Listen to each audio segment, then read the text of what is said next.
What if the most dangerous affair never actually happened, but still destroyed everything you built? In today's true story, you'll discover how a quiet college professor, a brilliant foreign student, and a single rainy night collided into a moment that changed everything forever.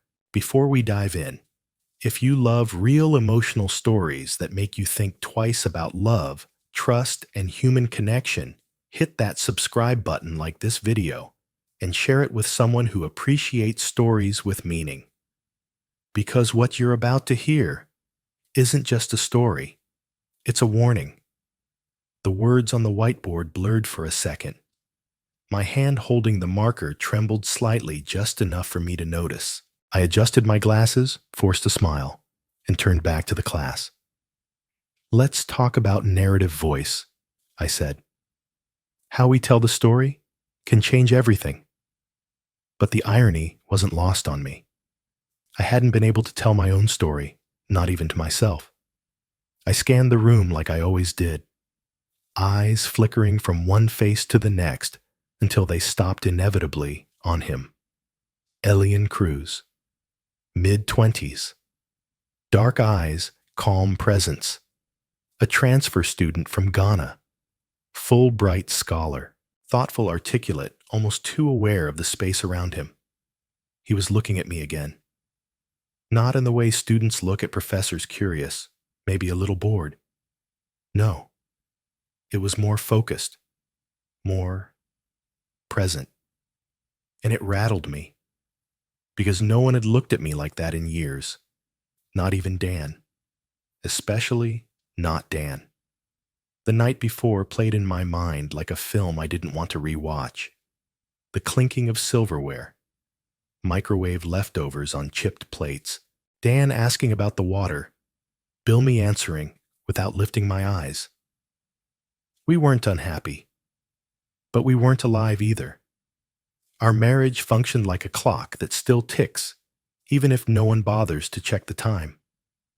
We watched shows. We folded laundry. We spoke about the lawn, the news, the weather, but never about each other. I wasn't looking for passion, not at my age, but I missed being seen, really seen. Not as someone's wife, not as Professor Bennett, just as Rachel. And that day in that class, with Elián's eyes steady on mine, I felt it. That invisible thread, that knowing. And I knew something was about to unravel. He joined the class in early October, 3 weeks after the semester had started. Most late arrivals blend into the background, but not Elián. Tall, lean, always dressed in well-pressed shirts, he spoke with a gentle Ghanaian accent that made even mundane sentences sound like something you wanted to hear again. There was a rhythm to his words, not dramatic, not rehearsed, just intentional. During his first class, he waited until everyone had left before approaching me. He held his notebook like it was something fragile. "Professor Bennett," he said, "may I ask something about Toni Morrison's use of silence?" I remember pausing, not because of the question, but because of how he asked it. "Of course," I replied. "Go on." And he did. He asked not about plot or character, but about the weight of silence in Morrison's writing, how it wasn't just the absence of words, but the presence of everything unspoken. I hadn't had a student phrase it that way before, not in years. We spoke for 10 minutes, maybe 15. But I felt the conversation echo in me long after he left. The next day, I dropped a stack of handouts as students were filing out. Elián was closest. He knelt to help. Our fingers nearly touched. I pulled back instinctively, flustered, and gave a quick laugh. "Thanks," I said. He looked up at me. "In my country," he said softly, "we say the eyes are the windows to thirst." I blinked, meaning, sometimes when someone looks at you too long, he said, it's not always about what they see, It's about what they need. There was no flirtation in his voice, no grin, just observation, raw and unsettling in its truth. That night, while rinsing dishes, I caught myself replaying his words. I didn't know what Elián needed, but for the first time in a long time, I knew what I did. It was a Tuesday afternoon when he knocked on my office door. "Do you have a moment?" I looked up from a stack of grading. He stood at the threshold, calm hands in his pockets, eyes unsure. "Of course," I said, gesturing to the chair across from me. "What's up?" "It's about the paper," he began. "You mentioned the idea of writing with restraint." "Yes." I nodded. "Sometimes what you don't say carries the most weight." "Exactly," he said, leaning forward slightly. "But how do you know when you're hiding and when you're revealing just enough?" The question, innocent on the surface, sliced deeper than he knew. Or maybe he did know. We talked about Morrison Baldwin and Achebe. Then somehow, the conversation drifted. He asked if I ever felt like the stories we write are ways to avoid our own. I surprised myself.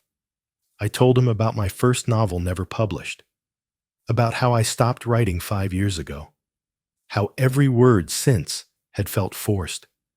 "I'm not even sure I know what I sound like anymore," I said.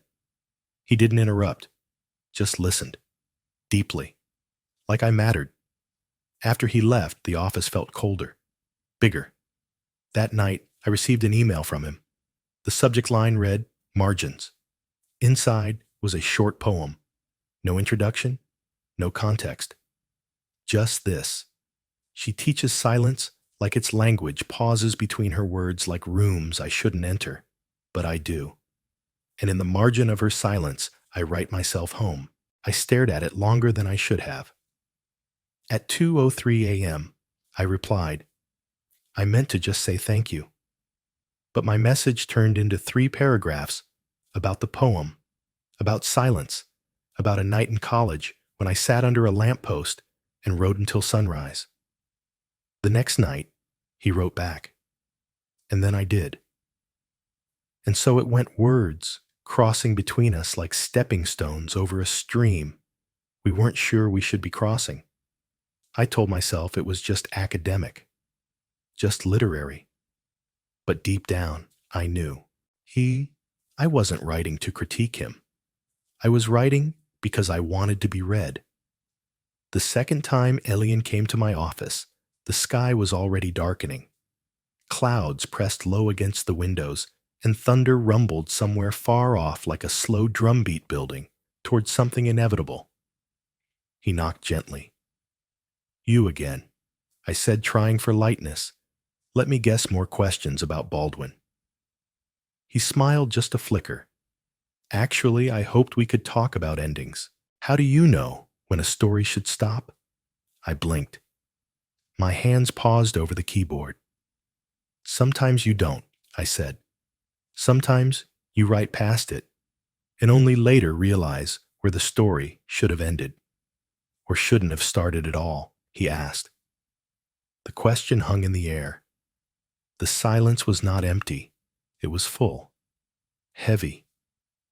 He stepped further into the room, letting the door swing gently shut behind him.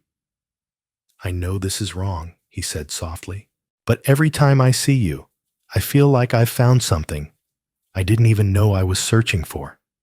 A place, a person." A pause in the noise. I should have stopped him. I should have said something, anything, to pull us back to safe ground. But the way he said it, the way he looked at me, like I was the answer to a question he'd carried too long. My heart fluttered, not in excitement, but in fear. The dangerous kind. He took a small step forward. Close but not touching. Not quite. My hand was on the edge of the desk. His hovered near mine. I could feel the heat of him, the gravity. 1 more inch, 1 more breath. And then my phone buzzed. Loud, harsh. I flinched, grabbed for it like a lifeline. Dan. My husband's name lit the screen like a warning flare. I have to take this, I said, voice shaky. Elián stepped back without protest. He nodded. Of course. He didn't leave right away. He looked at me for a second longer, not angry, not pleading, just present. And then quietly, he turned and walked out into the storm. The rain hit the windows harder now. The air felt thin. I stood there, phone in hand, not calling Dan back, just listening to the storm and to everything inside me that refused to be still. That night I lay awake staring at the ceiling. Dan was beside me, already asleep, one arm resting over the blanket, his breath soft and rhythmic. Familiar. Predictable. I turned, slightly careful not to disturb him, and reached for my phone. There it was, Elián's last email. Still unopened. My finger hovered over the delete icon. But I didn't press it. I didn't read it either. I just let it sit there, like a weight I chose to carry. The days that followed were quiet. Too quiet. In class, I kept things short, mechanical. I didn't look in his direction. I barely looked anywhere. Elián didn't try to speak to me. No emails, no late visits, no lingering glances. But I felt it. That strange, silent awareness. Like being watched through glass. One evening, after staying late to finish grading at the campus library, I stepped out into the night. The sky had turned black. Rain was falling in steady sheets. My coat was too thin. I didn't bring an umbrella. I hurried toward the faculty parking lot, headlights flickering in puddles. Then I saw him, standing near my car, soaked through. He didn't move. You shouldn't be here, I said, voice barely above the rain. He tilted his head slightly. Neither should you. I swallowed. The wind picked up. Water slid down my face, my blouse, my spine. He took a slow step forward. Not threatening. Just there. I know you think this is wrong, he said. And maybe it is. Another flash of lightning. A pause. But if it's so wrong, he asked, why are you still standing here? My breath caught. My heart pounded in my ears. I couldn't speak. He wasn't wrong. I wasn't leaving. I wasn't telling him to stop. I was just frozen. Then something inside me snapped. Not reason, not morality, just panic. I turned and ran. Not toward him, not away, just somewhere. My shoes slipped on the wet pavement. My keys fumbled in my hand. I didn't stop until I reached my car. I yanked the door open, slammed it shut, and sat there shaking. Rain hammered the windshield like it wanted in. I wasn't cold, but I was trembling. I had crossed no lines. Not officially. But inside I knew. Something already broke. I didn't hear his footsteps, but I felt him before he spoke. Let me drive you, Elián said gently, from just behind me. I turned. His shirt clung to him, his eyes darker than usual. I should have said no. I didn't. The inside of his car was warm quiet. The kind of silence that doesn't comfort, it crackles. Neither of us spoke. The windshield wipers moved rhythmically, but even they seemed cautious. We didn't go far. Just a few minutes, but every second stretched. When we pulled up in front of my house, I reached for the handle without a word. Wait, he said. I froze. You don't have to say anything, he continued. But I need you to know I meant every word, every pause, every silence we shared. I looked at him. For a moment, I almost believed it was still innocent, that this had been about connection, longing, human need. Then headlights turned the corner. Bright, familiar. Dan. My stomach twisted. Go, I whispered. Please just, Elián leaned across me, His fingers brushed mine as he reached for the keys in the ignition. Then he turned the engine off. Silence. "What are you doing?" I hissed.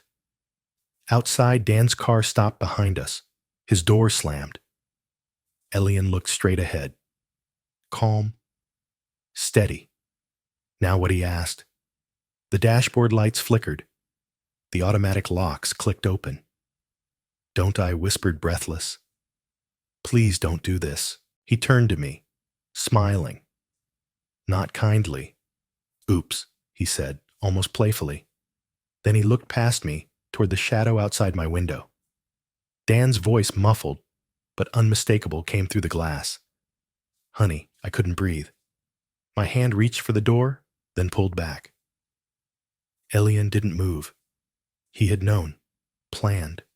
Not an accident, not confusion. A setup.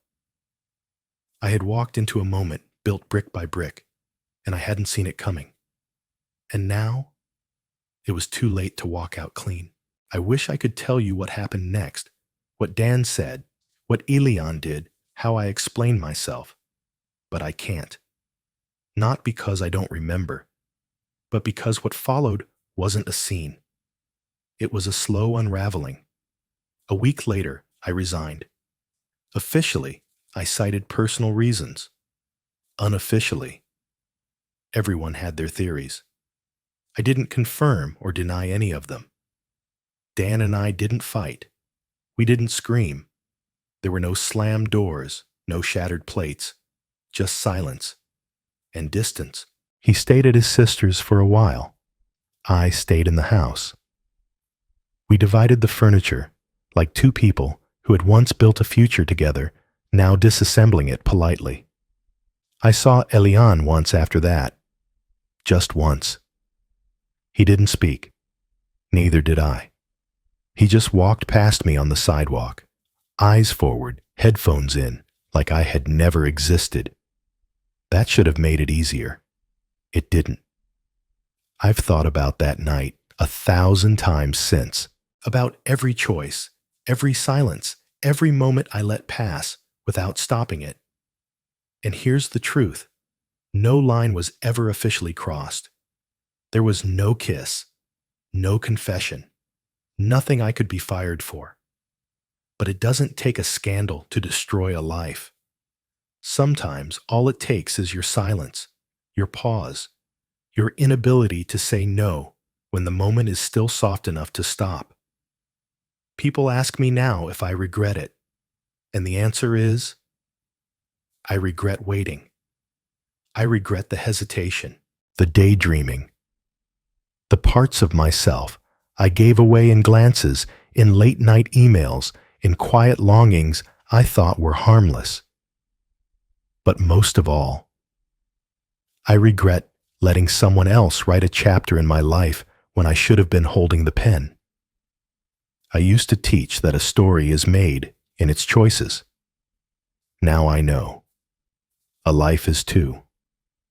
We often think danger comes in loud moments, but sometimes it arrives in silence, in glances that last too long, in emails you rewrite before sending, in stories you tell yourself about what you're missing and who might be able to give it back.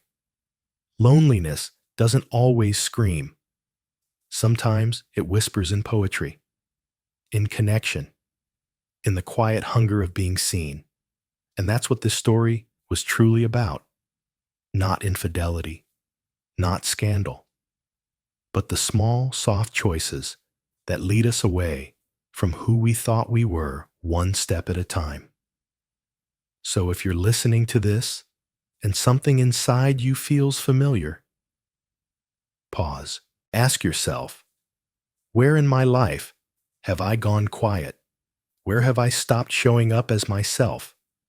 The answers won't always be easy, but they might just save you. Because sometimes we don't need rescue. We just need to return to our own voice. If this story made you feel something, if it reminded you of someone, or of a moment you've lived through, leave a comment below. Your story might be the thing that helps someone else step back from the edge And if you value real raw stories that dig beneath the surface, don't forget to like this video, share it with someone who needs it, and hit that subscribe button. Because sometimes the most powerful stories are the ones we're still afraid to tell.